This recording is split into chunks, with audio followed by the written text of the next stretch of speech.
All right, we're ready. Good evening and welcome to the July 3rd, 2025 meeting of the Town of Southampton Zoning Board of Appeals. This meeting is being held live and also via video conferencing in accordance with Town Board's enactment of Local Law 14 of 2022. Our next meeting and those following will also be held in person here at Town Hall and will continue to allow for remote participation. So please keep checking the town's website for updates and any new information. If you wish to view tonight's live meeting only and not participate, please do not join the Zoom meeting and instead go to the town's website for viewing access. With that, I'd like you to join me in the Pledge of Allegiance. I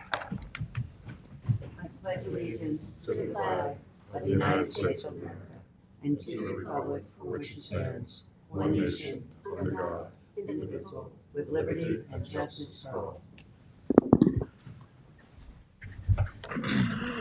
For those of you with us here tonight, in case of an emergency evacuation, please exit through the rear doors of the room to one of the staircases across the hall and continue downstairs and out of the building.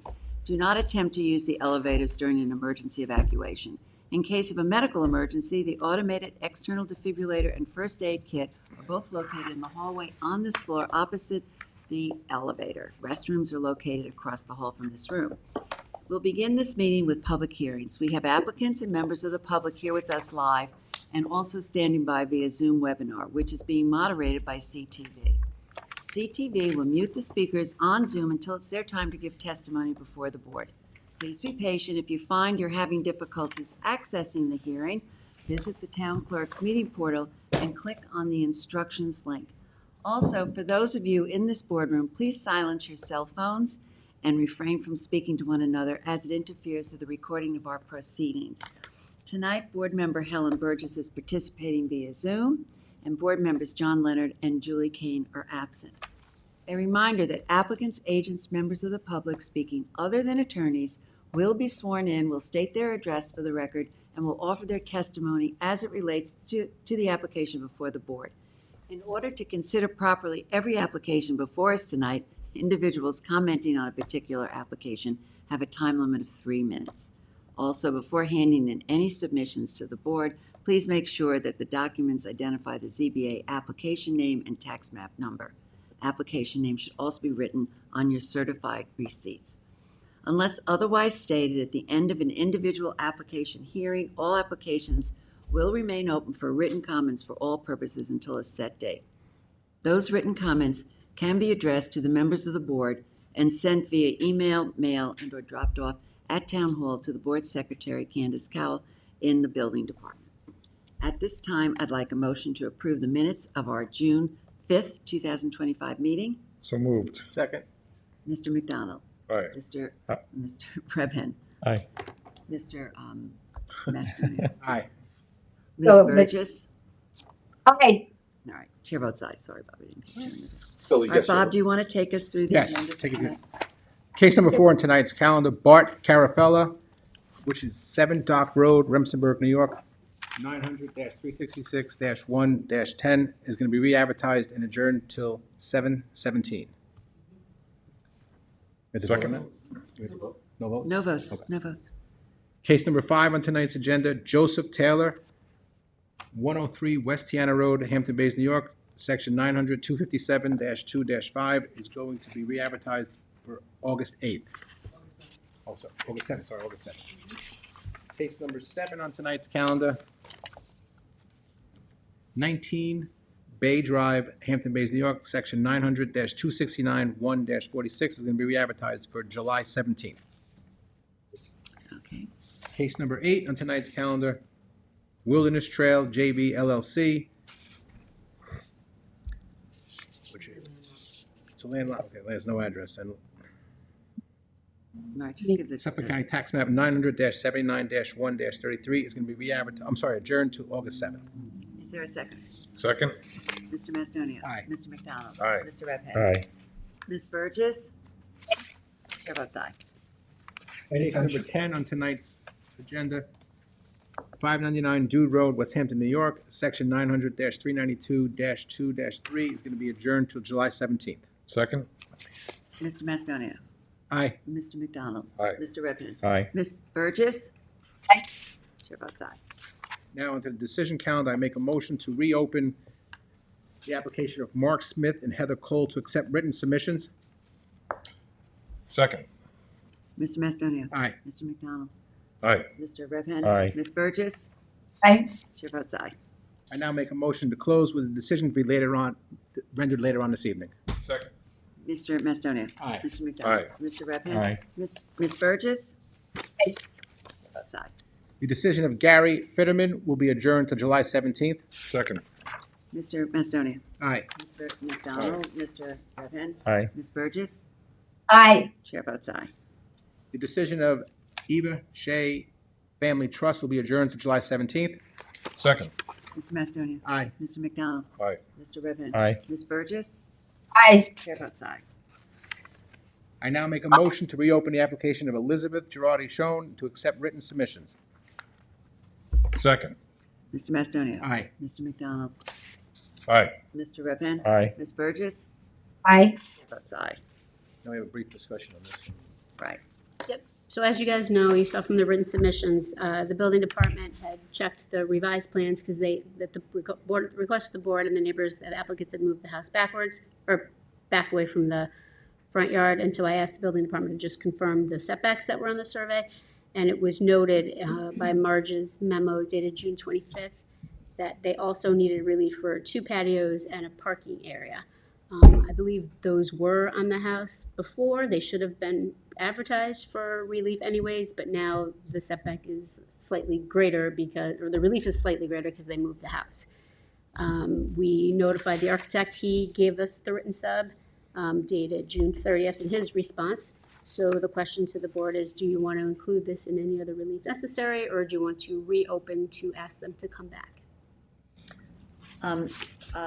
I know, Kevin, you wanted to say something. Go ahead, because I also. You want to go first?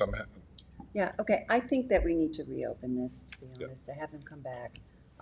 It's a significant, addition, and the lead on this is John. And I know that there was some questions from the board in the past, so my preference would be to reopen it. I concur fully. I think it's a really good idea. It's better to get it right than get it fast. Right. I agree. Okay. Okay. So do we want to make a decision? No, reopen the We're hearing. gonna- Reopening for comments and leaving it? Will we open the hearing, Susan? Or I think we would reopen it for a hearing, correct, Okay. Katie? It's up to the board. I Yeah. mean, if you're talking about you want more I'm okay with testimony, that. then yeah, you need to pick another date. Okay, then we need to pick another date. We'll do that later, not now. Can we do it? Let's We do it can do it now. now. We can put it on, we have the one on August 7th, so we can put it on August 7th. Is that enough? Does it need to be re-advertised or no? Nope, it doesn't need to It be. doesn't need to be re-advertised. advertised, I just have to send him a letter notifying him, let him know. Because you said July 17th is closed, right? This could be a pretty quick one. Can we put it on July 17th? Okay, this way we get it done quickly. Yeah, I would do that. So I get a move to adjourn that till July 17th. A rehearing on Second. July 17th. Yes. Okay. Mr. Macedonia? Aye. Mr. McDonald? Aye. Mr. Redmond? Ms. Burgess? Aye. Chair votes aye. Okay. All right, now we're on to, Now we're on to the decision of John and Meredith Noonan will be adjourned to July 17th. Second. Mr. Macedonia? Aye. Mr. McDonald? Aye. Mr. Redmond? Aye. Ms. Burgess? Aye. Chair votes aye. The decision of Dana R. Rubin and Robert J. Gottlieb will be adjourned to July 17th. Second. Mr. Macedonia? Aye. Mr. McDonald? Aye. Mr. Rubin? Aye. Mr. Rubin, sorry. Ms. Burgess? Aye. Chair votes aye. I now make a motion to reopen the application of Island Wide Services, Inc. to accept written submissions. Second. Mr. Macedonia? Aye. Mr. McDonald? Aye. Mr. Redhand? Aye. Ms. Burgess? Aye. Chair votes aye. I now make a motion to close with the decision to be rendered later on this evening. Second. Mr. Macedonia? Aye. Mr. McDonald? Aye. Mr. Redhand? Aye. Ms. Burgess? Aye. Chair votes aye. Helen, we're looking at your skylight. We're not seeing you on the video. So, Hold on. yeah, One if you can sec. make an adjustment, that would be helpful. Okay. Okay, now back to the beginning of the agenda. Case number 1 on tonight's calendar, 51 Lawrence LLC, 51 Lawrence Court, 900-103-1-8. Applicant requests relief from the Town Code Section 330-6, General Regulations that are references section 330-11, residence district table of dimensions regulations for a principal front yard setback from 60 feet to 54.9 for a proposed covered front porch on a non-conforming lot, and any other relief necessary. Board has jurisdiction. Okay, this is a minor variance, so there's no public hearing on this, unless anybody has a comment on the board. I did go to the property. It's well protected and well, vegetated in the front, so it's absolutely, I have no problems with this at all. So we'll put this on for decision later this evening, correct, Katie? Yep, we'll close it. We're gonna close the hearing, and we'll render a decision later tonight. You want a second? Second. Who made the motion, me? All right, Mr. Mastoni, Aye. Mr. McDonald, Hi. Mr. Redmond, Aye. Ms. Burgess? Aye. Okay, motion carries. Okay, now on to number 2, Stephen and Mary Jane Cedar, hope I pronounced that correctly, 81 Fanning Avenue, Hampton Bays, New York, section 900-228-3-31. Applicant requests relief from the following provisions of the Town Code for, 1, for a proposed front covered porch, section 330-6, general regulations that references 330-11, residence district table of dimensions, regulations for a principal front yard setback from 40 feet, 39.5, and for 2, for a proposed one-story addition, 330-115C, continuance for a principal rear yard setback from 34.5 feet to 20.4. In addition, applicant requests relief from 330-11 for a total lot coverage from 20% to 22% on a non-conforming lot, and any other relief necessary. Board has jurisdiction.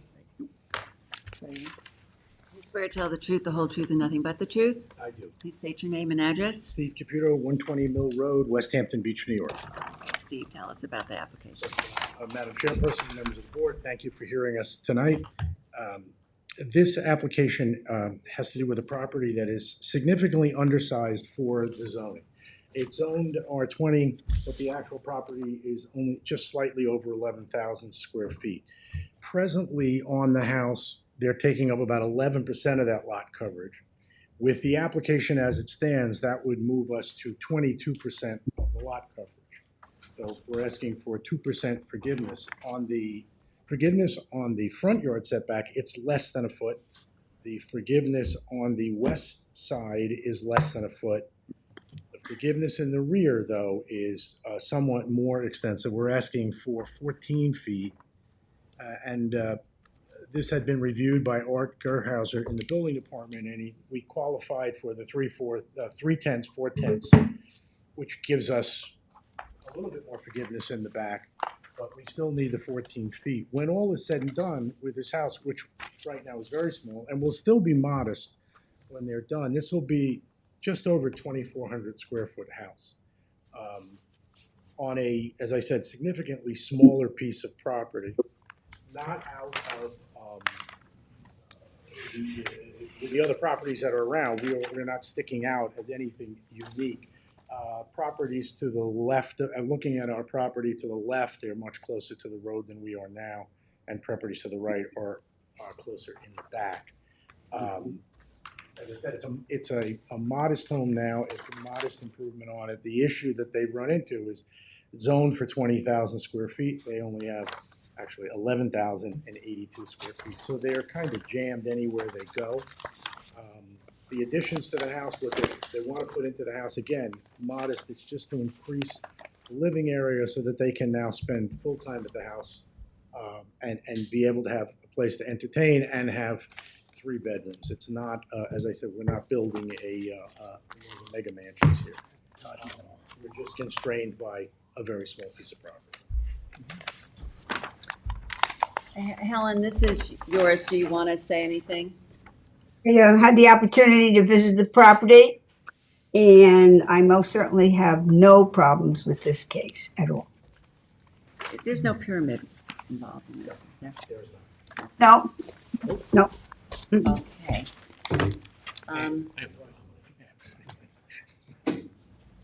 Let me just see. One of the questions came up about storage. Is that? Yeah, You would ask me a question about that too. Do you want to talk about that for a second? heard everything you said. I visited the site myself. So the only sort of conspicuous question is there sort of was a garage in the house that's sort of been converted into some living space already, and clearly that's what's envisioned here.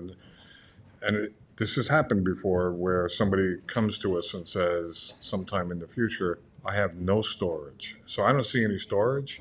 And is this planned for by, by means we don't know about? And does that create another problem where we might see this?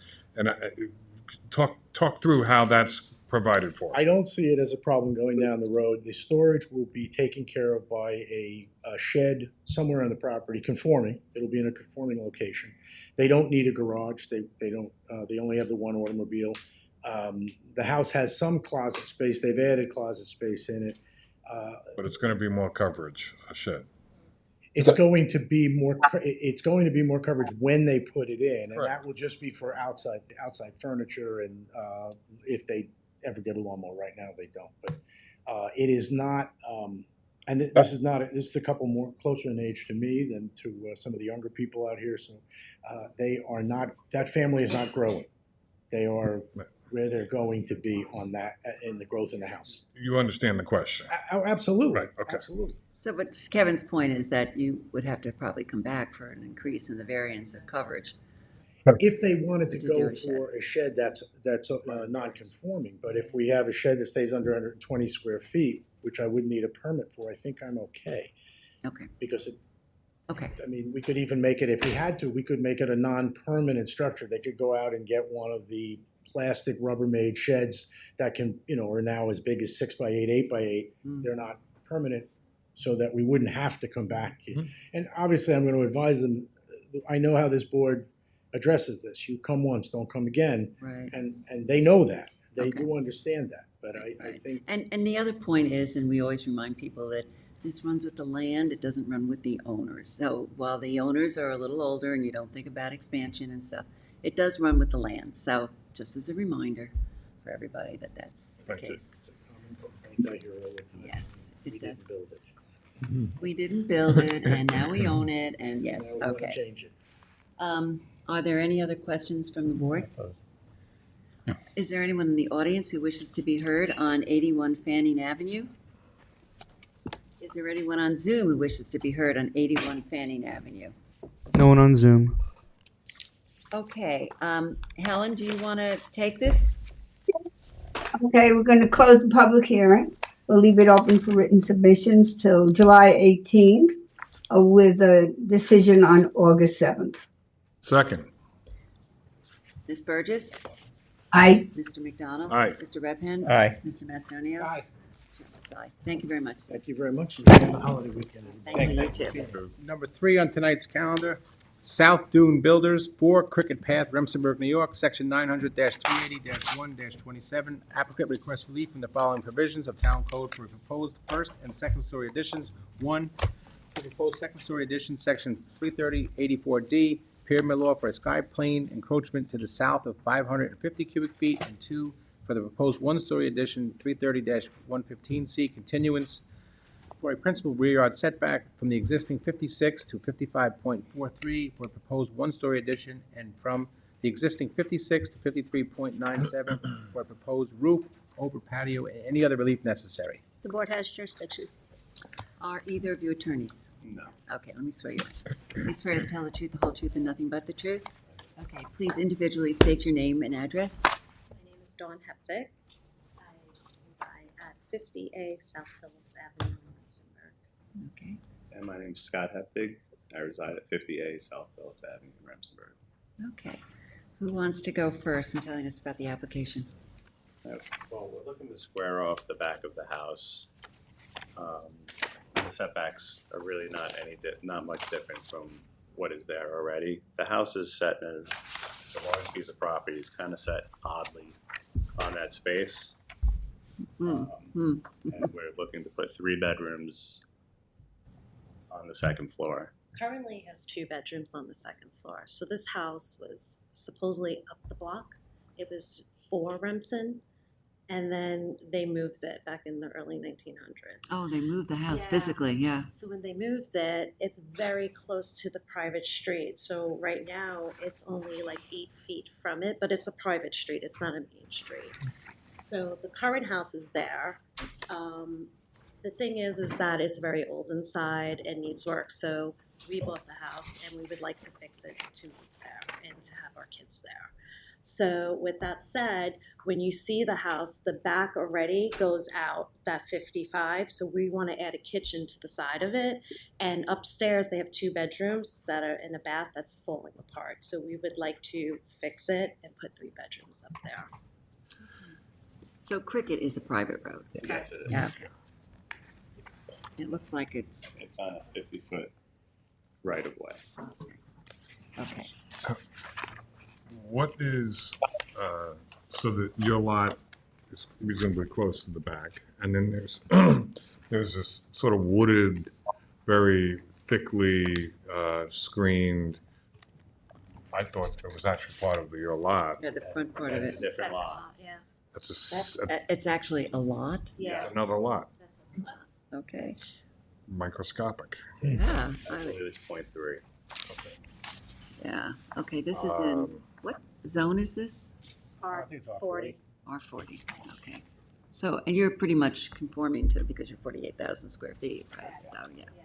it's a nice piece of property. Yeah, it's beautiful. Yeah, very nice. Yeah, it's nice down there. And it's pretty much in conformance with what you have already, is that Correct. correct? So it's just, okay, so what would we be, a slight increase in pyramid? 550, which is cubic minimal. feet? Right, Bob, do you want to, Yeah, you have 550 minimal, and you have what? Less than a foot on one and about 2.5. In the rear, yes. Yeah, to me, it's minimal. I have no problem with it. It's, good luck with the project. Thank you. I think it's fitting. all right, is there any other comments from the board? Helen, any comments? Oh, definitely not. I have no problem with this one. Okay. Is there anyone in the audience who wishes to be heard on 11 Cricket Road? Four Cricket Path. I took my glasses off, you know, sorry about that. 4 Cricket Path Road. Path. Anybody on Zoom on 4 Cricket Path? No one on Zoom. Okay, Bob, Okay, this so we're going is to close yours. the public meeting, open up for written submissions until July 18th with a decision on August 7th. Second, Mr. Mastroni. Aye. Mr. McDonald. aye. Mr. Redmond. Aye. Ms. Burgess. Aye. Chair votes aye. Thank you very much. See you when Good that luck. stress is over. Right? Enjoy your 4th. Okay, thank you. We have number 6 on tonight's calendar. Robert W. Flagg and Eric S. Flagg, 38 Brookhaven Avenue, Flanders, New York, 900-144-1-97. Applicant requested determination as to whether or not the proposed attached garage with an accessory apartment above is a subordinate or incidental building pursuant to Town Code 330-5 because of the size and proportion to the main dwelling and its use. In addition, applicant requests relief from the following provisions of the Town Code for an accessory apartment above a detached garage on a non-conforming lot 330-11-2, special standards subsection G, to allow the total floor area of the accessory apartment to be 96% of the total floor area of the principal building where a maximum 35% is permitted, and 2, 330-11-.2, subsection F, for a principal front yard setback of 25.5, where 28 is required, 70% of the required 40 feet, and any other relief is necessary. Board has jurisdiction. The applicant, David Gilmartin Jr., Greenberg Traurig. With me, I have Melissa Flagg and Eric Flagg, who is one of the owners of the property and will be the occupants of the accessory apartment that we have proposed. I'm going to hand forward. Before you do, are either of you going to speak? You swear. You might. Are you lawyers? But they hope No. not to. All right, let me swear you in just in case, okay? Do you swear to tell the truth, the whole truth, and nothing but the truth? Okay, please state your name and your addresses. Melissa Flagg, 38 Brookhaven Avenue, Flanders, New York. Okay, thank you, Melissa. Flag, Eric? 38 Brookhaven Avenue. Okay, just in case, because people say they're not going to talk and then they do, so. All right, I know David usually handles it pretty well, but you never know. Thank you. I'm handing forward a copy of the Thank you. tax map and then a highlighted copy of the survey. I think one of the important factors as you consider this application is that the property was part of the Riverhead Estates subdivision. And that was one of those old subdivisions, I believe it was 1938. And then there was a subdivision immediately to the east, and it was those subdivisions that created the small lots. So in the Riverhead Estates, they were basically 6,000 square feet apiece per lot. This, and you can see that it's designated on the tax map. I've highlighted this lot in yellow. Yeah. And you'll see dashed lines, and those are, so this is 4 lots put together. Ah, That's significant Yeah. because most of the lots in the area, in the Riverhead Estates subdivision, which this is the eastern end of it, only have 2 lots. Several have 3, and then as you get closer to Flanders Road, you see some bigger lots. But that way. this is, if not the biggest, one of the biggest lots in the area. As you move east, different subdivision, there were even smaller lots that were created. So the solid lines show you what the lot was, but I think that's important as you consider this application. It's an R15 zoning district, and this property is 24,000 square feet. Right? One of the options would have been to try to subdivide it and ask you for 6,000 square feet of area, and it would have been the character of the neighborhood in size-wise. But Mr. Flagg and his father, as the other owner, have decided to go this way.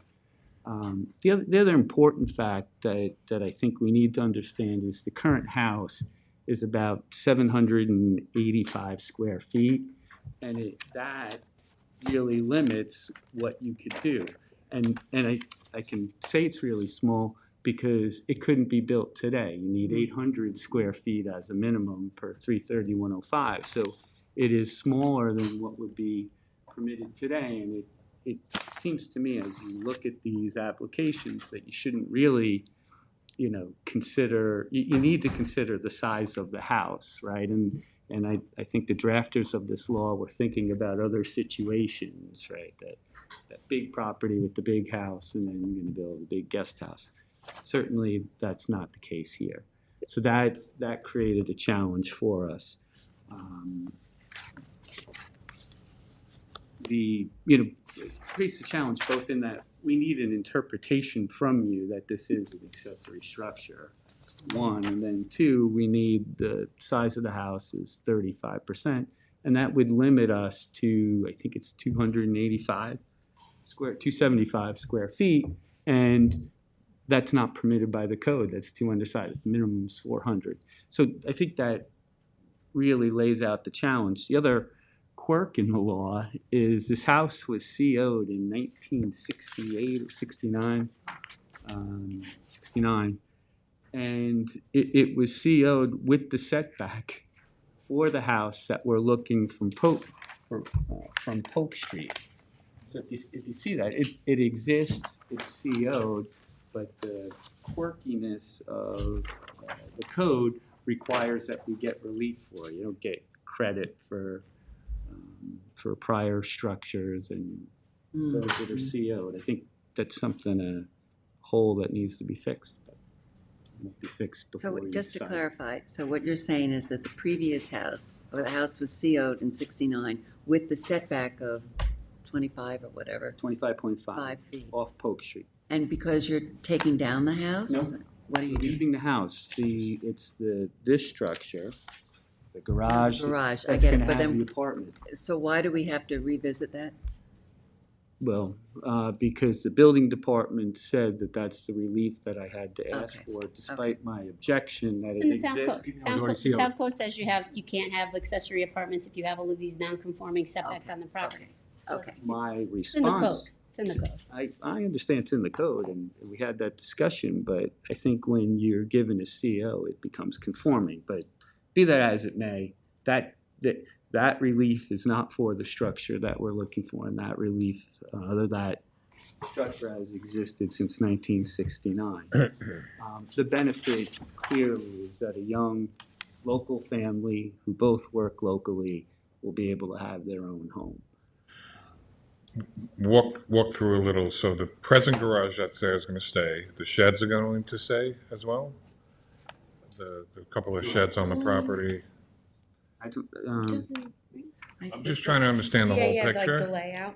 yeah, the garage will service the house, Mhm. and then the garage and apartment will service Right, Eric and Melissa. okay. The garage was built in the center of the two properties. Yeah, that's. It's in the center of the two properties where there's 4 paired. Right, okay. So you come in here, and that's Yeah. where you can access the garage, which is sort of over the center line of the two different. Heard everything you And- said. I understood everything you said, and the only difficulty I'm having is, I did go around the neighborhood. There are many houses modestly sized, as you described at the beginning, right? So this is probably going to be the largest structure in the neighborhood. And I get it, the lot is bigger, and it probably can carry it. I'm just having difficulty intellectually characterizing the biggest house in the neighborhood and the biggest house on a lot being the subordinated use. Help me through that. So the living space, if the house is 785 square feet, the living space is less than that, right? Which is modest, and then it's, you know, Well, can connected you to just two go through cars. those figures, because I was having trouble tracking that. So the existing house is 787 square feet, Which wouldn't even be able to be, which couldn't be Still built today, right? You know, another way of skinning this cat is to increase the size of the main dwelling such that it could support it, but, you know, that's not Yeah. the plan here. And then I remember the percentage, so the accessory apartment is 96% of the size of the house, right? So that's somewhere in 750, 760 still small. range. Yeah, it's still, you know, fairly modest, and it's a young couple that may want to increase their family size, and it seems like an appropriate ask here. And then it's a 2-car garage underneath it. So you're putting, you know, while it may appear to be a big structure, you're putting 2 structures together. The septic system servicing the garage Separate. is the same one is going to be separate? I believe it's going to be separate. It's a new technology, though. It has to be. Complete Right, set. right, Just clarifying, Yes, yeah. okay. Susan? Yeah, go ahead. I want to make a comment. I have a problem with this 96%. And of course, I have a problem with the use of the word modest. So I would like to think that maybe David could sharpen his pencil, and perhaps it cannot be 35%, but why can't it be 50% or 60%? But I could never say yes to 96%. I just want to say my piece. But the 96, and you're talking about the substantiality prong of the test, I believe. And when you have to consider the totality of the circumstances. So considering 96 in the abstract seems like a large amount. But, you know, if this house were one of the bigger structures, Right. then in turn, the garage and apartment. If could the be- house was 3,000 square feet, it would conform. It would conform. Right. And I believe that we could put a 3,000 square foot house in this area.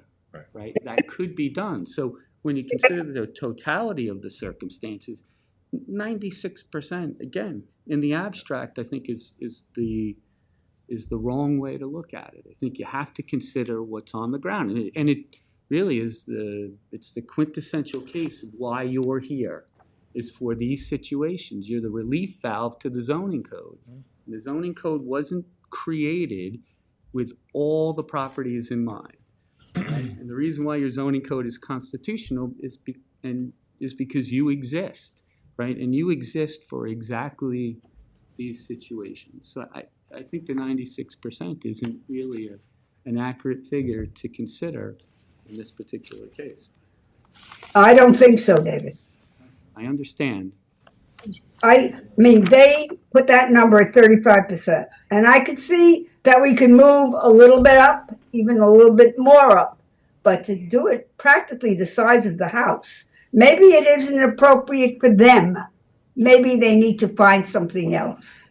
It's not our job to make their living accommodation suitable for them and just to say to the code, throw out the code. That code has a lot of significance to me. That's all I have to say. Right, but you have to consider the entirety of the code, right? It's an integrated zoning code. And that integrated zoning code demonstrates to you that not only is this house modest, which is probably an overstatement, it is non-conforming in size because it's too small, right? So that factor throws the 96% really out the window. I don't think so. When was the CO on the original house? It was in the 69. 1969?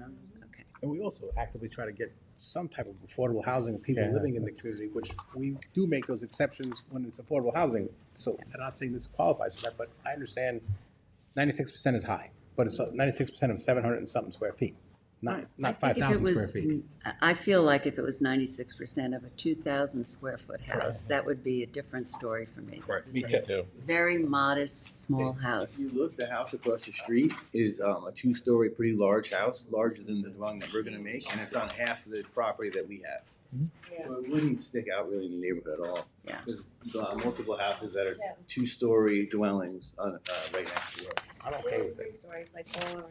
And let me just add, kind of a crazy question, but does it make a difference having the garage underneath? I know you're using it livable space, right? That's what you're doing That's the what the 96%. 96% It's is livable space, so it doesn't Habitable matter that you space. have a garage underneath. No, okay, I just wanted to. Garage clarify height is about 8 feet or so, right? But minimal, yes. And then the second story livable space is, what's the height on the ceiling? There's no pyramid right now. Yeah, no pyramid, we have no pyramid request or height Well, request. I'm just, well, I'm I'm okay with it.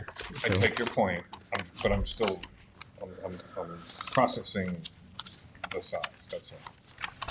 But I take your point, there's no request for that. There's no Yeah, request for that.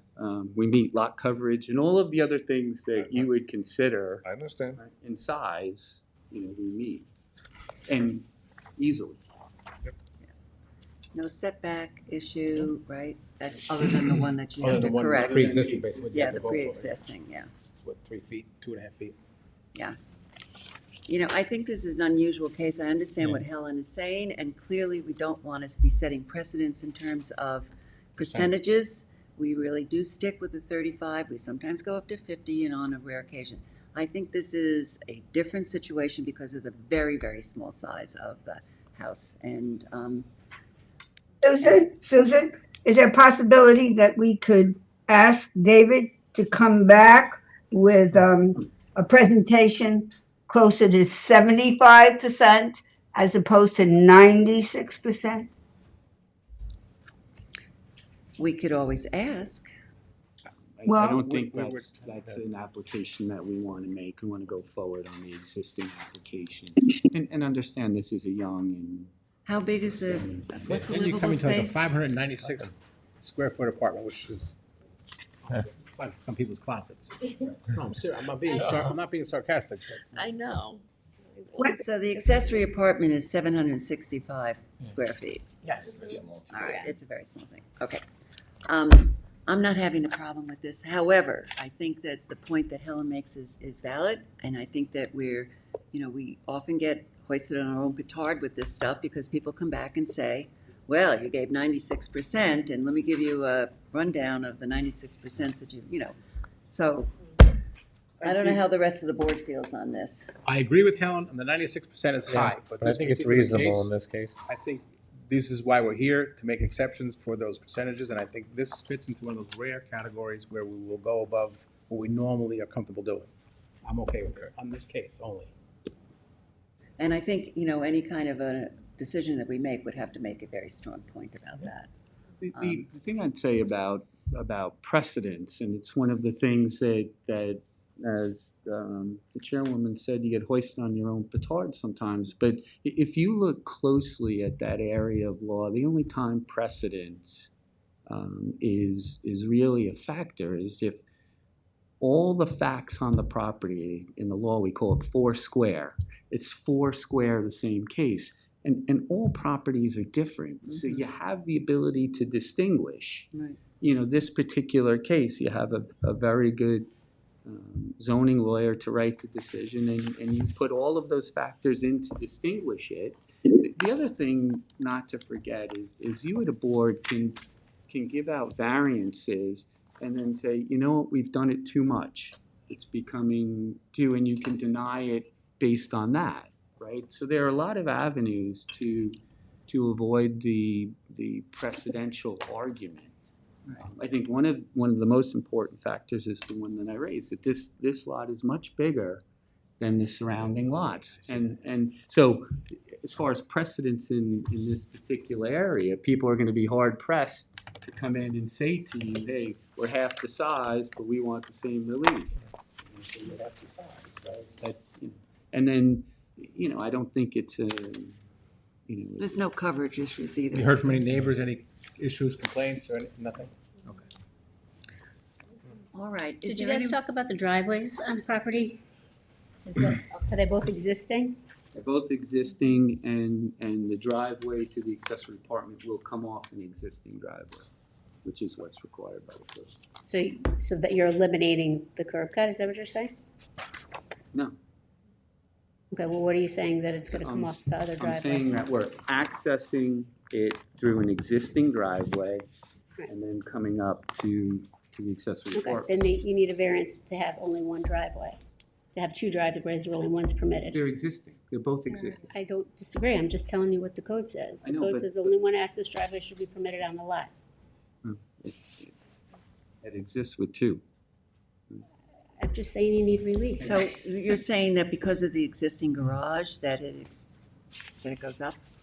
Well, that's, I'm saying that's the way that we're accessing it. What Katie's saying is that the code says it's only one driveway, but it's gonna be, you know, what, at least my understanding of why they did that is they didn't want to create separate entrances. We're using an existing entrance to access it, so you're not creating another curb cut than that already exists.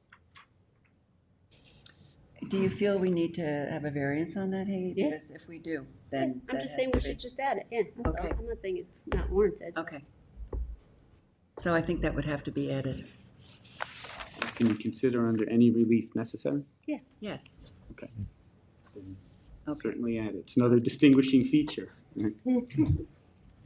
All right. Is there anyone in the audience who wishes to be heard on 38 Brookhaven Avenue? Is there anyone on Zoom who wishes to be heard on 38 Brookhaven Avenue? No one on Zoom. Okay. This is yours. This is, Kevin. this is me. So I'm gonna make a motion to, Oh, wait, before you do that, I did have a question about screening. Do you have any screening plans for this? Because I didn't see anything on the survey. Not as of yet, but it's something that could be developed in the future. But there's not much screening in the entire neighborhood, right? Okay, I'm just asking, because we often ask about screening, and we didn't talk about that at all. Is there an issue? I mean, we're set back. All right, but, I mean, you know, is that something that we would like to consider at this point? I don't know. I don't know if there's any. Okay, I'm place just for it, raising, really. because we do often raise it, and I wanted to make sure that we didn't have an issue with that. Okay, now you can go. okay. I'm gonna make a motion that we close the hearing with comments accepted up until July 18th for a decision on August 7th. Second. Mr. McDonald? Aye. Mr. Macedonia? Aye. Mr. Redhand? Aye. Ms. Burgess? Aye. Chair votes aye. Okay, thank you very much. Okay, David, have a nice weekend, safe. Yes, thank you. Good holiday. Okay, on to case number 9 tonight. Case number 9, Brandon Josephson and Sarah Church, 22 Bay Avenue, Noyak, New York. Section 900-5-3-39. Good evening, Carl. Good evening. We've sworn you both in. Well, you don't need to be sworn in, but you've been sworn in. Would you just state your name again, please? David Sherwood, I'm the architect. Earl Benacasa, 860 Montauk Highway, Watermill, New York, for the applicant. Good evening.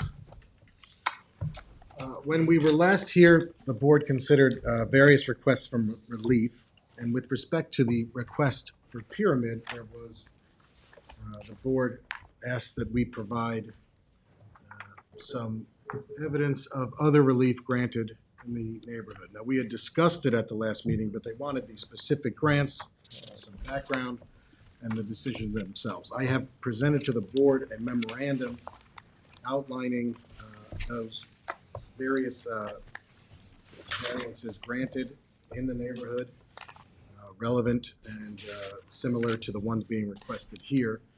And we did an analysis further of than what we previously presented, using an 800-foot radius as the standard for our analysis of, variances granted within that radius. And what we found was that there were 15 properties that were granted variances for pyramid relief.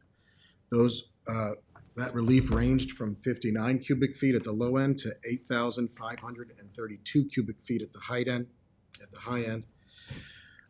Of those variances, 7 were for relief exceeding 2,000 cubic feet, and among those 7, the average was 4,554 cubic feet. As was noted in essentially all of the variances we presented, Pine Neck is a unique community in that it was developed far before zoning, and the lots are severely undersized. I'll remind the board that the current lot is about 7,289 square feet, and it's in an R40 zoning district, which requires a minimum lot size of 40,000 square feet. That's actually unique for Pine Neck, as most of Pine Neck is in the R10 zoning district. So it's far more non-conforming to zoning than any of the other variances I provided. Those were all in the R10 zoning district. I will go through some of those variances to set the stage for the standards that this board has held this community to as far as pyramid, the character of the community. And then David's going to talk about some changes we made to the plan in consideration of some of the concerns you expressed at the last hearing. I'll go through as quick as possible. I know you gave me 3 minutes, right? No, that Rooney applies to public took comments. far more. That applies to public comments. So Yeah, 5. in 2015, the board at 162 Noyak Avenue, which is about 430 feet from the subject property, the board granted relief of 4,267 cubic feet. I gave you that variance in the packet. In reaching its determination, the board specifically noted that the existing home is dated and unable to accommodate the needs of the family that lives there. This is very similar to the situation before you. The family that is going to live there and that's going to make this forever home, sitting behind me, they also have a child who will be living there with them. They intend to improve this to better accommodate their family and their dogs and the needs of their family going forward. So similar to 162 Noyak Avenue, there is that very laudable intention and use of the home. They also noted in that variance that they would be converting from a conventional system to an IA system. As far as septic goes, that's also the case here. I would note that this home is actually far closer to wetlands and actually needed wetlands approvals. So that upgrade in septic has far greater impact on the environment than even the one at 162 Noyak. Another thing to note is that 162 Noyak, again, 4,267 cubic feet of relief granted, is 75 feet wide. That's 25 feet wider than 22 Bay. Now, at the last hearing, a member of this board took the opinion that the wider the lot, the more entitled to relief they were. I have to say for the record that is not following the law, and that is not the case. When you're talking about pyramid, you're talking about the restrictions of the code, especially from side yard pyramid, that are the restrictions on the lot, the burdens on the lot imposed by the lack of width of that lot. That severely restricts the development capacity. This lot was way overzoned for its size, which happens certainly in this community, and it is 50 feet wide. I'll remind you, that's 1/3 of the width required under zoning, which is 140 feet, 150 feet wide. So it's an incredibly narrow lot, and at 162 Noyak, the lot was 75 feet wide. So it's 50% wider than the lot currently before you. So that's certainly something to consider, that this lot is in many ways more burdened than the lot which that relief was granted. In 2016, this board granted relief at 30 Walnut Street, which is just down the block from this, of 8,532 cubic feet. In that decision, the board found, among other things, that the relief requested posed no undesirable change to the neighborhood and was not substantial. Again, hanging its hat on the nature of Pine Neck, how this area developed. I'm sure you're all familiar with Pine Neck. It was a bunch of beach cottages. The lots, many of them were postage stamps, and not well suited for zoning once it was zoned under the code. It developed far before zoning was enacted.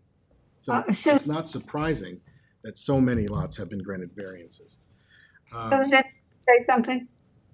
We'll let Carl finish his presentation, Helen. I just wanted to say something in reference to his presentation.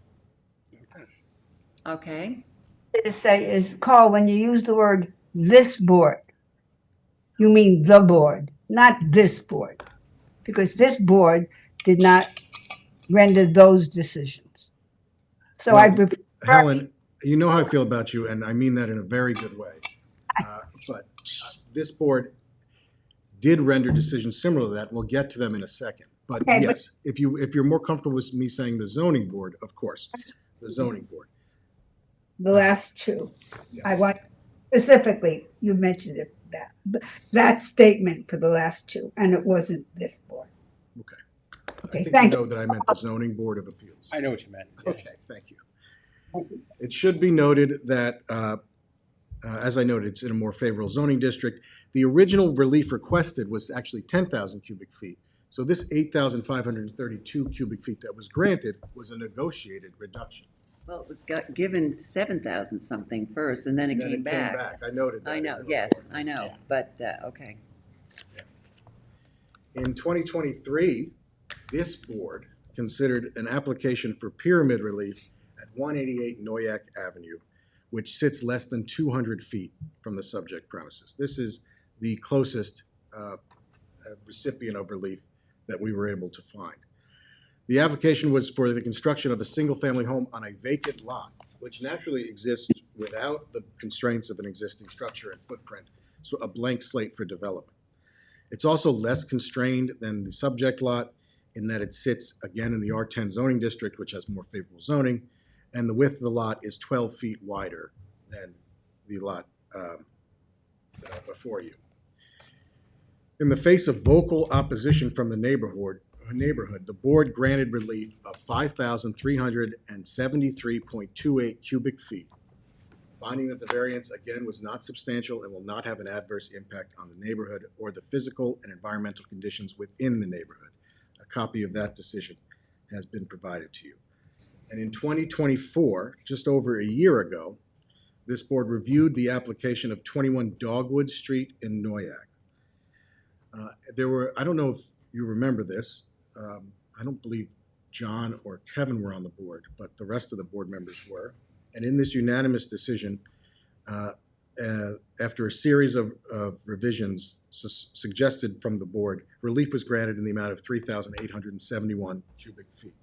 Now, the suggestions posed by the board in that development were to reduce the second floor size to 986 square feet. David's a far better, can address this better, but ours is 961 square feet. So our second story is actually smaller than what the board negotiated on their reduction. To reduce the ceiling heights to 8 feet, ours are already at 8 feet. Both floors? Both floors. And again, the 21 Dogwood Street, that one that was decided a year ago, that lot is 25 feet more narrow, more wide. Ours is 25 feet more narrow than 21 Dogwood, even though it's roughly the same size parcel. So again, we are far more non-conforming as we are in the R10 zoning district, and we're far more burdened as we are, again, that lot is 50% greater in size than, width, I should say, than ours.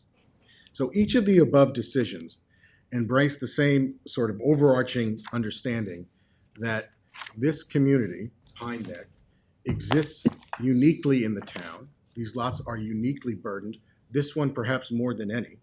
And as a result, these grants of relief have been routinely made. Again, 15.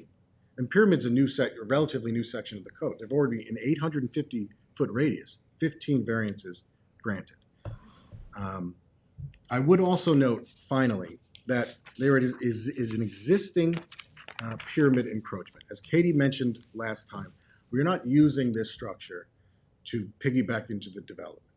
So it's not a grandfathering of pyramid in that sense. But it's important that this board can recognize and can point to the fact that this lot already exists with about 1,000 cubic feet of pyramid encroachment, that the conditions of the area immediately surrounding this lot are used to this home having 1,000 cubic feet of encroachment. Accordingly, this change would only increase the existing pyramid by 3,824 cubic feet, which is less than the relief granted at 21 Dogwood, not just over 1 year ago. So, in light of all that, we believe that the original request of roughly 5,600 cubic feet relief is reasonable under these circumstances, but we have made accommodations that David's going to go through to reduce it, material reduction of the pyramid encroachment. So at the last meeting, obviously the big concern was the pyramid, and what I was able to do by taking 18 inches out of the width of the house was to take off about 850 cubic feet of the pyramid request. And we were able to do that sort of in a neat way because the house is almost like two little houses next to each other and they run parallel. And so by doing it, when you look at the house, you don't realize that we did it. But because we took 9 inches out of one side and 9 inches out of the other side, the way the house flows from a plan perspective and the way the house presents as a design remained untouched. But we were able to get that 850 cubic feet out of the request. Prior to doing that, we recognized before we even came in with the original application that this was going to be a big number. And I just wanted to go through some of the things that I did proactively before we even came with that initial request that allowed us to keep the number where it was. One of the things, as you know, Pine Neck has a very high groundwater table. And so what we did not do, which other applicants, in fact, I think the one just down Noyak Avenue did do, because I've seen those plans. We did not raise a house out of the ground any more than is necessary. We're about a foot of foundation showing, and then we have our framing. It only nets us about a 3.5, 4 foot deep crawl space. Somebody else may have lifted it up 2 or 3 feet, so you could get a little bit more room down there for equipment or ductwork. But we didn't do that. We kept it down close to the ground. As was mentioned before, the first floor plate height is 8 feet throughout. So, we're not doing a 9 or a 10 foot high ceiling on the first floor. On the second floor, I actually, it's not 8 feet everywhere. It's 5 feet through about 50% of the house. And it only goes up to 8 feet where we have dormers, where we have, egress windows or doors going out to the balcony. So it's a mix of 5 foot plate and 8 foot plate on the second floor. So again, many efforts were taken to keep everything down before we even came here. Another, small but not insignificant contributing factor is that we ran the house in, it's a long, narrow lot. So we built a long, narrow house. Instead of building it sideways, we tried to work as best we could with what we had. What's the width of the house? 18 inches less than it was. It is, I don't have my glasses on. Can you see that? 14 and 15 is 29, so it's close to 30 feet? Yeah, yeah, it used to be 16 and 16, so now we're 15 and change, so it's I like can't 30. see the inches, but it's Yeah. about 30 feet. Yeah. And that just reminded me of another thing that we did from the existing house, which is very non-conforming to side yard setback. We pulled it in. We actually, I think we may have even been using our 4/10 on that, and those are our side yard setbacks, not the continuance of what was there. So, you know, we really did what It's we more could. narrow than the existing. Yeah, yeah, much more narrow than the existing house. So that's what we did before we came. Now we're back the second time. I took the 18 inches out, which got 850 cubic feet of pyramid out of the request, and it also lowered the ridge by about 9 inches. And one of the other concerns that was mentioned at the last meeting was just, you know, is it harmonious with the rest of the houses in the neighborhood? And so one of the things that I wanted to show the board was I went down the entire street. I have all the surveys and took pictures of all of the existing houses so that we could see to scale, you know, what the neighborhood really looks like. And, you know, starting over here, we can see it's a mix of, you know, 1.5 and 2-story cottages. But you want to flip this and you can come around? Hold it down.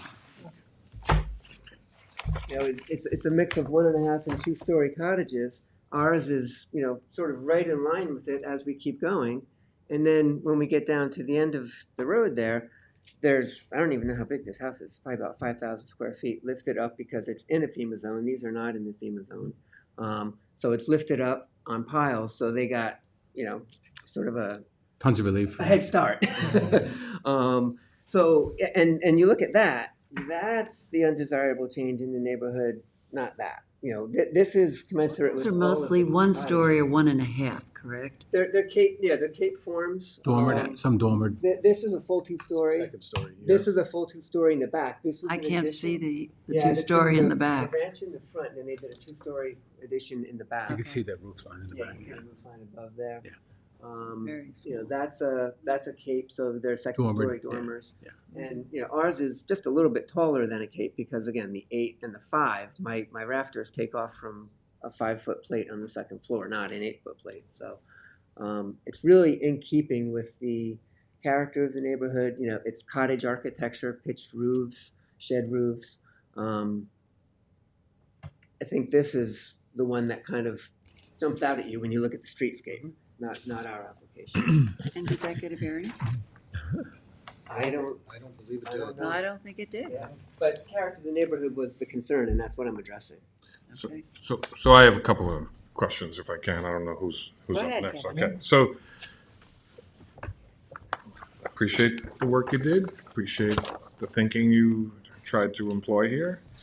And I took a look at this in the context of your memo that you just sent, and both was helpful, and I frankly spent more time analyzing the size of pyramid relief that I would have thought.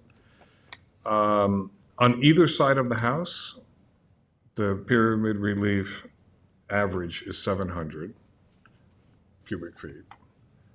And so here's the first circle. So on either side of this house, one was 268 and the other was 1,038. Where is it? 1,038. Thank you. And so modest. And then if you include these, the average jumps to about 1,000 cubic feet. So I take your point that there were some large structures or large pyramid relief granted, but the average for the whole community is nothing like 4,000 or 5,000. Well, Hold on. And so I appreciate the direction you went. And my concern is every time we approve 4,000 or 5,000 cubic feet of pyramid relief, the average keeps climbing.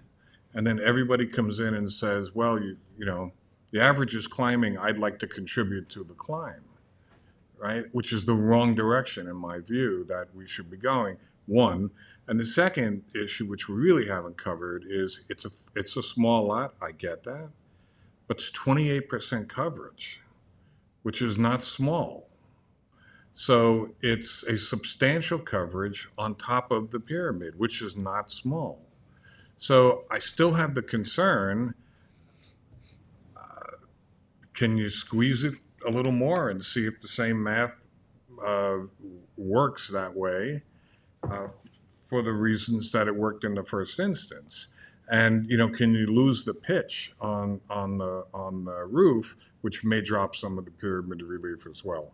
And I don't say that lightly, and I don't say it as if cavalier. Please don't interpret it as such. I say this with respect and out of concern for what trends we're setting, what precedents we have to grapple with, and what people remind us we do after a decision one way or another. So first to the average, that was discussed, and I'd reviewed those variances. A lot of them are not for new homes; they're for small additions. So I didn't think. Okay. I was trying to find an average of people redeveloping the lots, and that's sort of what it was. Well, and that would, goes to the fact that people want bigger homes and they're not just modifying their smaller homes, they're looking for larger homes. I mean, it's the trend, like you said, yeah. And so that's why we made the decision to sort of limit that and do an average of, because there are those outliers. Someone wanted to put a small deck. It was 59 cubic feet. Fair They point. didn't want. Fair point. So I didn't. So that's why I wasn't trying to hide that fact. I highlighted that it was the average of that. I didn't accuse you of Okay. anything nefarious. So that's why we undertook. Yeah. Understood. What is the total, is this, the application 5687, what is it, since you redid everything, what is the total pyramid now? 48. 48. 48. I can give you the exact. Yeah. 4837. 4836. What's the square footage on the house, roughly? 20.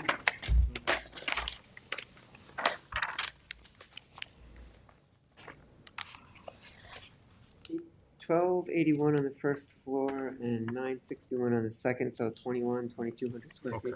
Okay. It's not a big house. It's not ostentatious. I know we can't say the M word, No, you can't, right, you can't say modest. but it's not an ostentatious home. No, not a McMansion.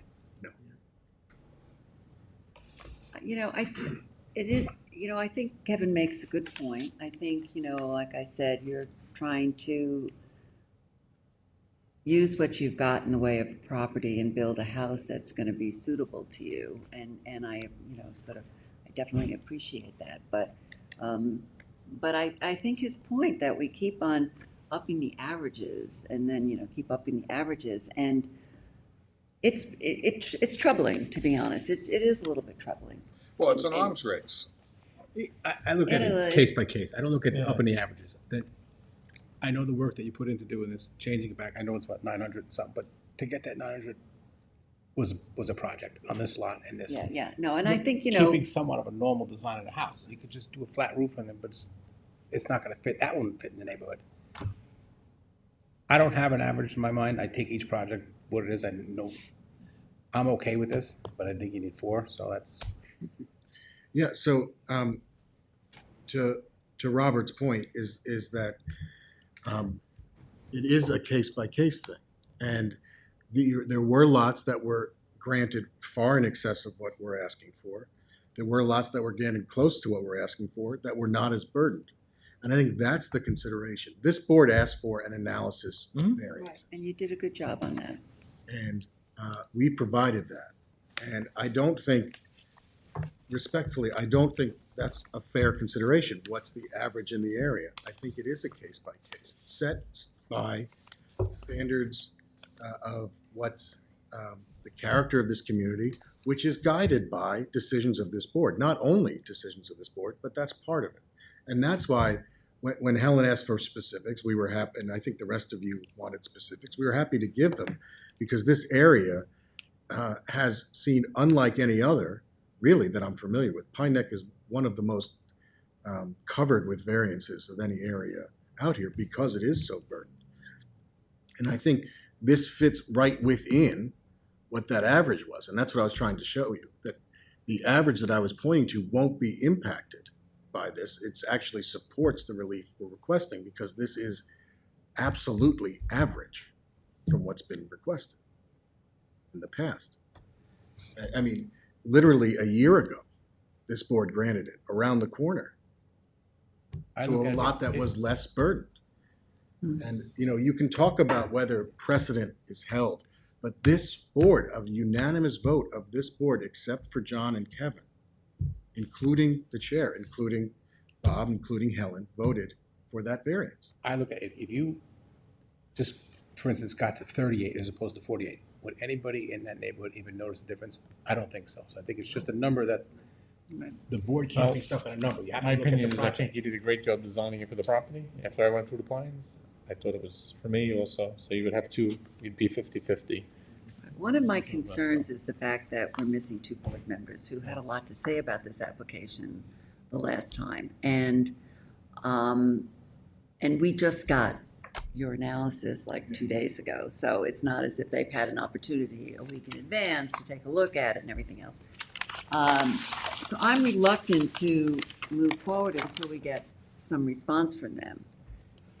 And, you know, some reaction from them. I mean, they can clearly watch the meeting and they can evaluate that, but you're not necessarily going to get their feedback.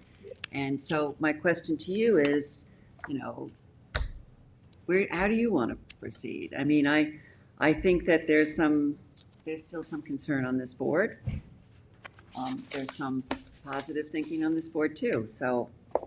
I would prefer if you come back and did the presentation tonight with John and Julie here, so they could hear it, as opposed to watching it and have questions for you. And I just think it's a little bit risky in the sense of you want to put it up for a decision and a we can vote get you on if the you. beginning of August. Beginning of August? And Susan, may I say something? Yes, Helen, go ahead. I just want to reiterate everything that Kevin said. So Okay. I always feel if somebody wants a large house, they need to buy a bigger lot. And it's not our job to have somebody buy a modest lot, the word modest, which I never use, and then put up whatever house they want.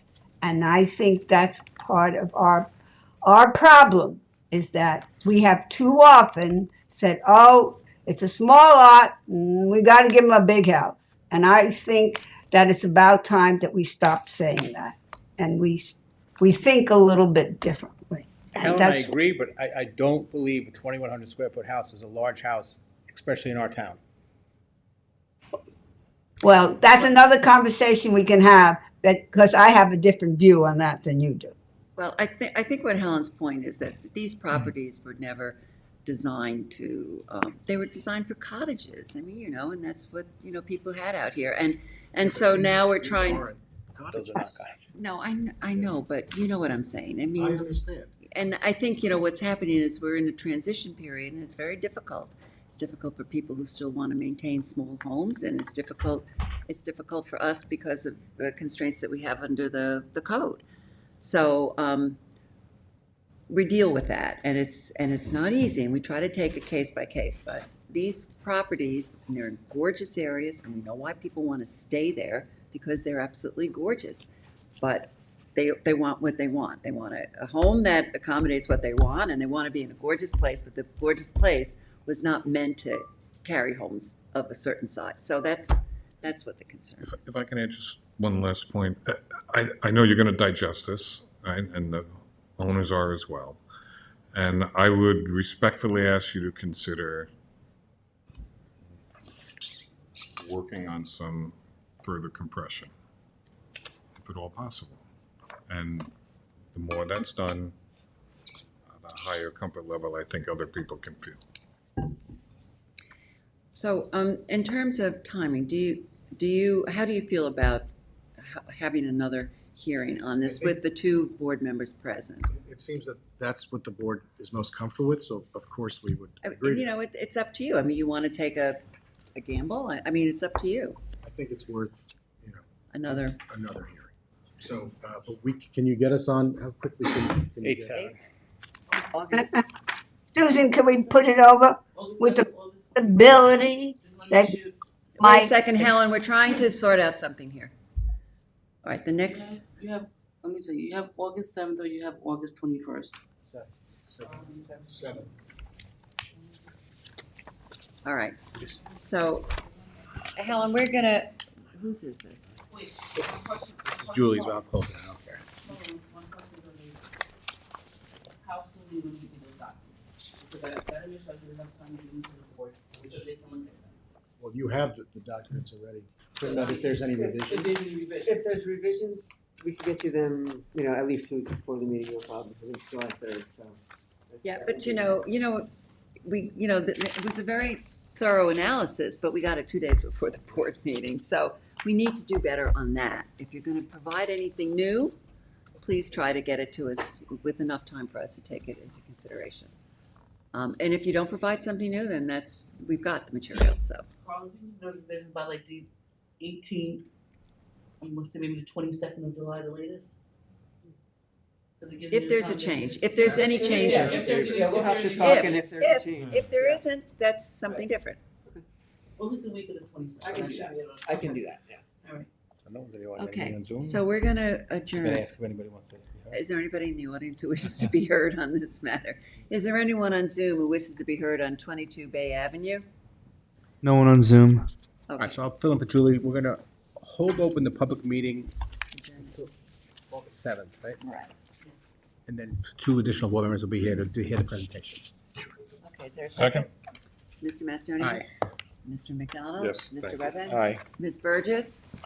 As I was saying before, Susan, perhaps with this adjourned time, Yeah, can we have that? some, maybe lower the number. It's cool. Maybe. If you choose. And Yeah. I, Hold it like a survey. and I vote yes, so we're going to adjourn to August 7th. Thank you. Thank you Carl. very Have a much. Nice weekend, be And safe. thank you also for Happy making 4th. some efforts. You as well. Appreciate that. Okay. Okay. Is this Baby's mine? good? Baby's great, thank you. We hit a year yet or no? 6 months. That was quick. Okay, so where are We're on we? decisions now. We are done with the We are at public hearings. decisions. We're at decisions. And Okay, we have some amended decisions. Helen, do you want me to read the amended decision for you? Okay, this is the amended decision in the matter of Gregory Lenthrow, Suffolk County Tax Map 900-221-2-8. This amendment is for property located at 19 Bellows Pond Road, Hampton Bays. On June 5th, 2025, this board, by decision number, is that a D? D025072, granted variances for proposed additions to a one-family dwelling. This decision, however, referenced an incorrect date of the site plan. As such, ZBA decision number D025072 is amended to refer to the site plan dated April 7, 2025, prepared by Stephen Morse Keller, R.A. All provisions of this decision remain in full force and effect. Is there a second? Second? Mr. McDonald? Aye. Mr. Redmond? Aye. Mr. Mastonia? Aye. Ms. Burgess? Chair votes aye.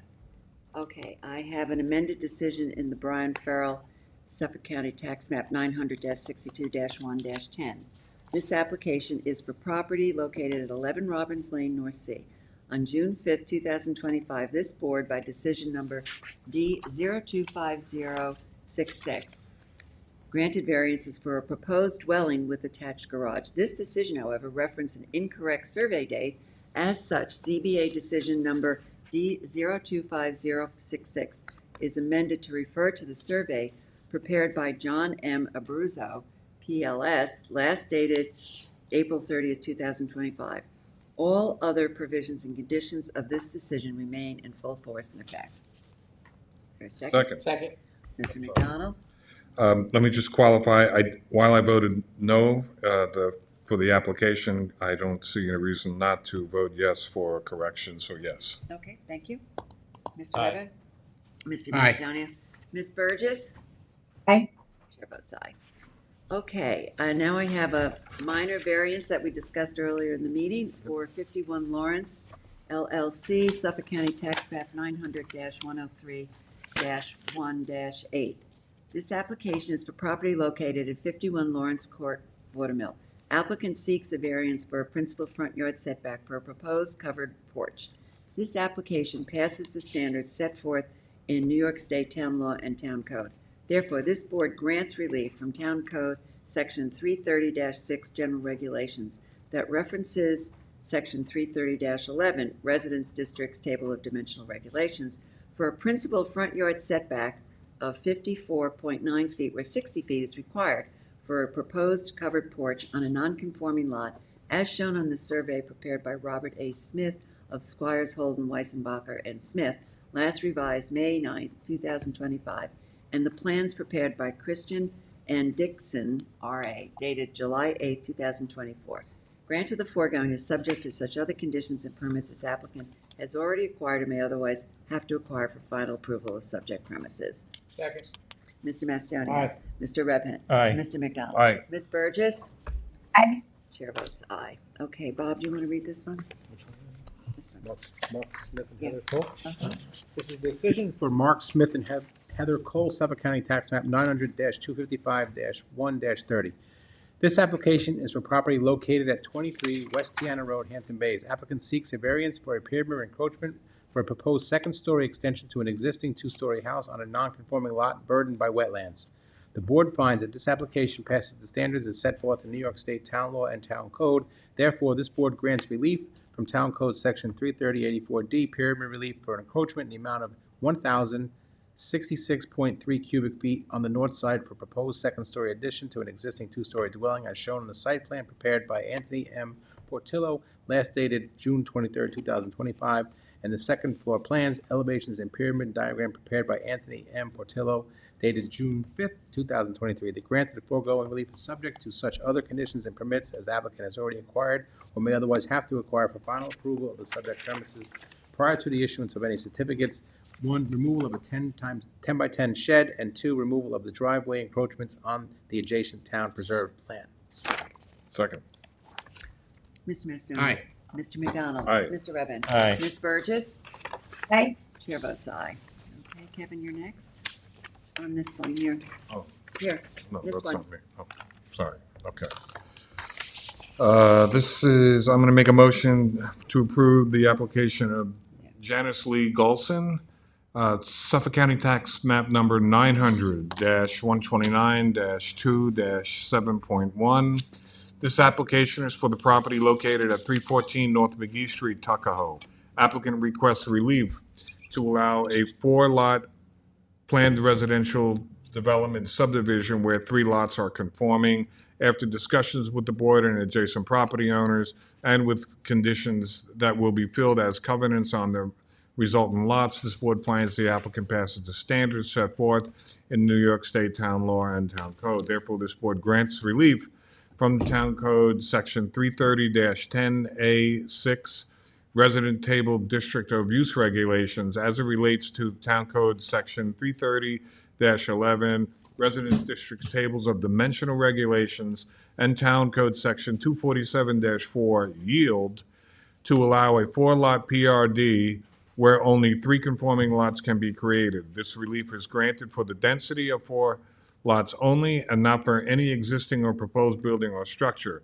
Grant of the foregoing relief is subject to such other conditions and permits as applicant has already acquired or may otherwise have to acquire for final approval of the subject premises, including the filing of a covenant subject to form approved by the town attorney's office to 1, establish and maintain a 30-foot naturally vegetative buffer along the southern boundary line of the premises. 2, to maintain a minimum 10-foot setback for all buildings and structures from the proposed vegetative buffer.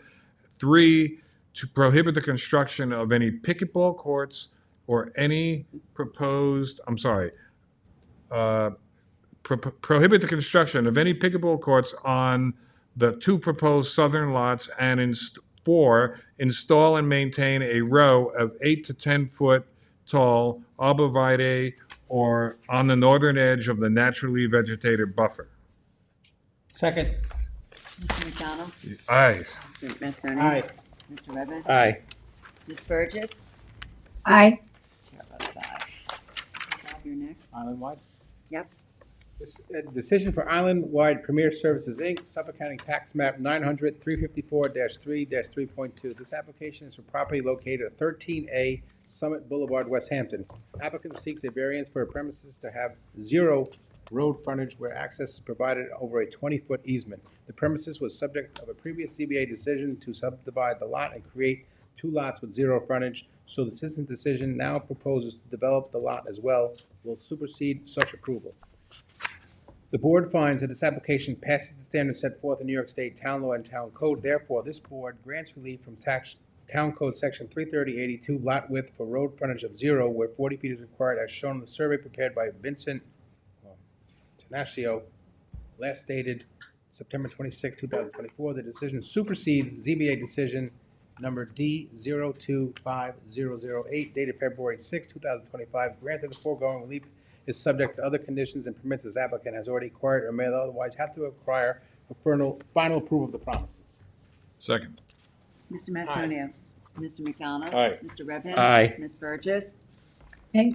Chair votes aye. Okay, John, you want to read for, Okay, granting for John Krindler, revocable trust dated March 23rd, 2023, Suffolk County map number 900-86-4-5. This application is for property located at 219 Hildreth Lane, Bridgehampton. Applicant seeks variance for proposed deck and addition to an existing dwelling on a non-conforming lot. This board finds that the application passes the standards set forth in New York State Town Law and the Town Code. Therefore, the board grants relief from the following provisions of the Town Code. 1, for a proposed deck, Town Code 330-6, general regulations. The reference Town Code 330-11, residence district table of dimensional regulations for an accessory side yard setback of 5.5 feet where 10 feet is required.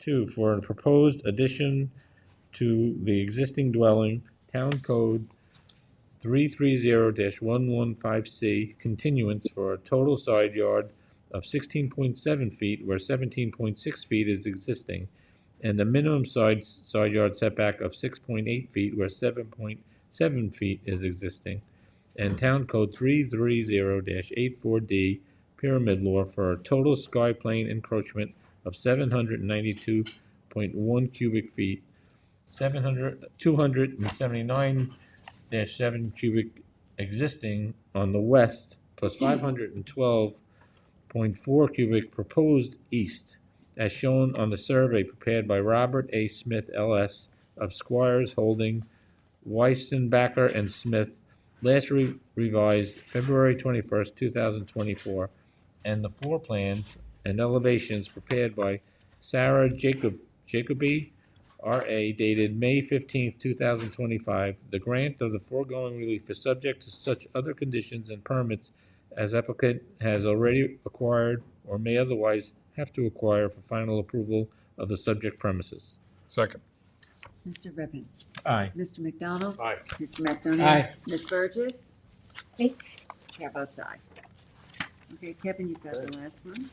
I'm going to make a motion on the application of Lisa Arujo, Suffolk County Tax Map number 900-343-1-62. This application is for a property located at 15 Landing Lane, East Quogue. Applicant seeks variances for a proposed addition to an existing dwelling and a swimming pool. This board finds the application passes the standards set forth in New York State Town Law and the Town Code.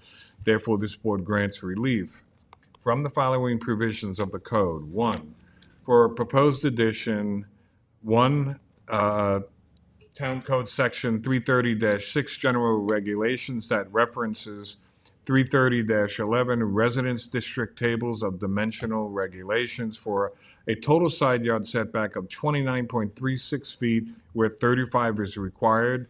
2, a minimum side yard setback of 9.62 feet where 15 is required. And 3, Town Code Section 330-84D, pyramid height for a sky plane encroachment to the east in the amount of 20 cubic feet. And 2, for a proposed pool, 1, Town Code Section 330-11 for an accessory distance from the front lot line setback of 20 feet where 50 feet is required. 2, Town Code Section 330-76D, placement of accessory building structures and uses in all districts, and Town Code Section 330-83C, yards, to allow a proposed pool to be located within the required front yard for a principal building in Shinnecock Road, as shown on the site plan prepared by Alexander Joseph Kahn, registered architect, dated March 31, 2025, and floor plans dated April 7, 2025, and the elevations dated March 29, 2025, all prepared by Alexander Joseph Kahn, registered architect. Grant of the foregoing is subject to such conditions and permits as applicant has already acquired or may otherwise have to acquire for final approval of the subject premises, including that the applicant and all successors in interest will plant and maintain at least 5 to 6 foot skip laurels on the premises along the proposed additions, screening the existing fence as indicated on the site plan received by the Zoning Board of Appeals on June 20th, 2025. Second. Mr. McDonald? Aye. Mr. Mastonia? Aye. Mr. Redhand? Aye. Ms. Burgess? Aye. Chair votes aye. Can I have a motion to Motion adjourn? closed. Second. We're adjourned. Maybe a home tea company. Yeah, I know.